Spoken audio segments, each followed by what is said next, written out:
3 luxury London neighbourhoods join the £1 million house price club. Now, I wonder which areas are they going to be talking about. Let's take a look. South Hampstead, Ravenscourt Park and West Putney have been named as London's newest luxury villages, each with an average house price that has broken through the £1 million ceiling in the past 12 months, despite sluggish home sales across the capital. Now, it's given you a price point there of £1 million, and I'm looking at the locations there: South Hampstead, Ravenscourt Park and West Putney. I don't think you can get a house there for £1 million. So that's point one. It continues. London house prices have fallen 2.4% since the summer of 2022. We all know it's a tough market, but things are still selling, with sales activity bogged down by stamp duty, high interest rates and crushing affordability levels. Yeah, stamp duty has been a concern. Interest rates, I think they've been on the way down for the last 18 months. So I don't think that's a major factor anymore. And the last point I think is important, which is crushing affordability levels. This is the prices of property compared to the annual household income, which I believe is a big problem. Transaction volumes have been even slower in the capital's most exclusive central neighbourhoods, dropping 6% in the last 12 months to August. What we're seeing is a lot of buyers are making low ball offers, and the question is, how low is the market going to dip, and when is the right time to buy? I think it boils down to the type of buyers that are out there. If you're an investor, I think you can hold off, but if you are a family and you need to secure a family home, especially with the new school term starting, I don't think that microeconomics are going to play a huge factor, because you have to move and you're going to be looking at the macro position in 7 to 10 years. According to one estate agent, the local markets of Regent's Park and Marylebone have fallen off the cliff over the last 12 months. Well, Regent's Park is one of the most affluent locations in London, and we've seen some heavy price reductions there. But then we look at Marylebone, and there's two sides of Marylebone. One is Marylebone High Street, which is taking you towards Oxford Street, and the other Marylebone is close to Marylebone Station, which is also close to the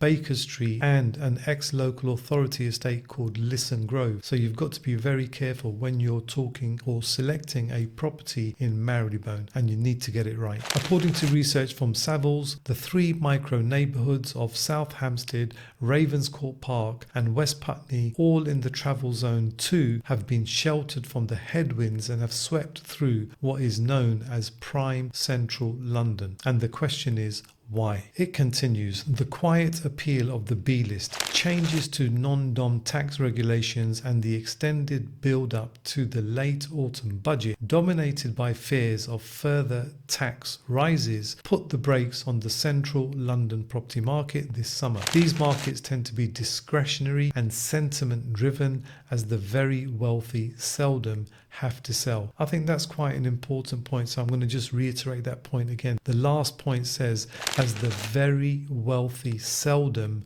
have to sell. So when you're talking about areas like Knightsbridge, Mayfair, Kensington, South Kensington, we've got wealthy residents living there that are not forced to sell. However, there could be a case where some of those owners have got mortgages, and with the increase in mortgage interest rates, and you have a property in excess of £10 million, that extra jump in interest rates when you come out of your fixed term could mean the difference between holding on and having to sell. So you've got to be careful. London's new £1 million villages, I like the word, are a stone's throw from such prime real estate.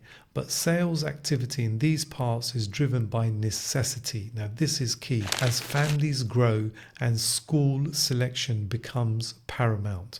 This is so important, because the family home market will always be low supply and high demand. These are people that need to move and are looking for a long-term place to stay. It's unlike the buy-to-let investors that have the luxury of entering and exiting a market when they feel. These are leafy, quiet areas with attractive terraced houses and villas, bustling high streets and good schools. As a result, they are unwaveringly popular with families. Family home market, guys.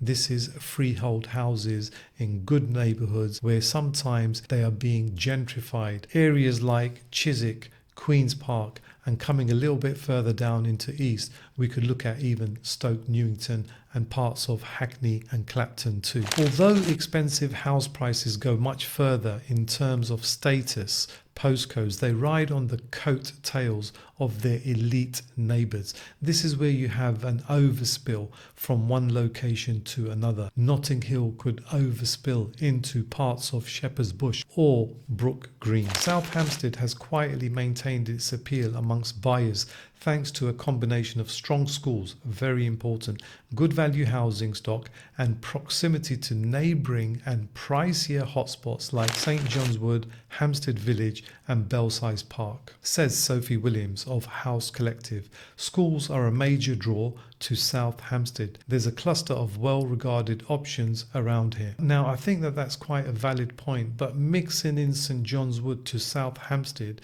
I think it's closer to Belsize Park and Hampstead. And the type of people that you're going to get in South Hampstead are not the same as St John's Wood. It continues. The overspill effect. Toto Lambert, a buying agent from the Buying Solution, is seeing more wealthy families shifting out of Kensington or Notting Hill to peripheral pockets such as Ravensworth. Personally, I think that this could be a little bit of a plug, because knowing the locations of Notting Hill and Kensington and where the buyers could overspill to, you've got other locations like Brook Green, Chiswick and even Queen's Park, which is a highly popular location. Another thing that I would add here is that the people that are upgrading to these locations tend to be selling apartments and moving into family homes. The article continues with a little bit more about Ravenscourt, and if I look at Ravenscourt Park, one of the closest stations there is Gold Hawk Road, which I don't think is very nice at all. You've also got Hammersmith, which I think is very transient.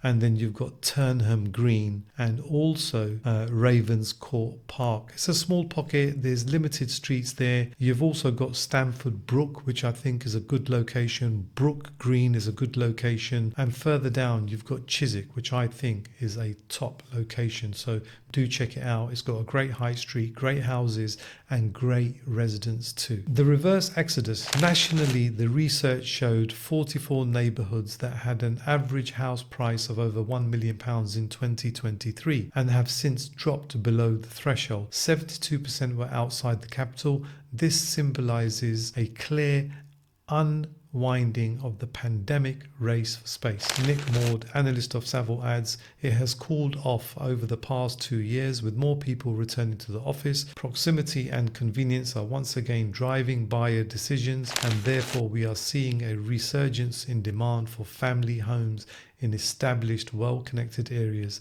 such as Camden, Wandsworth, Hammersmith and Fulham. They've brought Camden into the mix here. Camden has got a limited supply of houses around the £2 million mark, and the average price for a house in Camden is about £3 to £3.5 million on the Regent's Park side. And then as we're going towards Primrose Hill and in Regent's Park, we're looking at 5, 10, 20 and upwards of £50 million for some of the houses in the inner circle of Regent's Park. So it's clear to see that this article is focusing on the family home market, where there continues to be low supply and high demand for family homes. And this is where developers, even like myself, that flip houses, we buy an unmodernized house, go into the loft, add a side return extension, a full gut out, a high-end refurbishment, and we sell as a turnkey house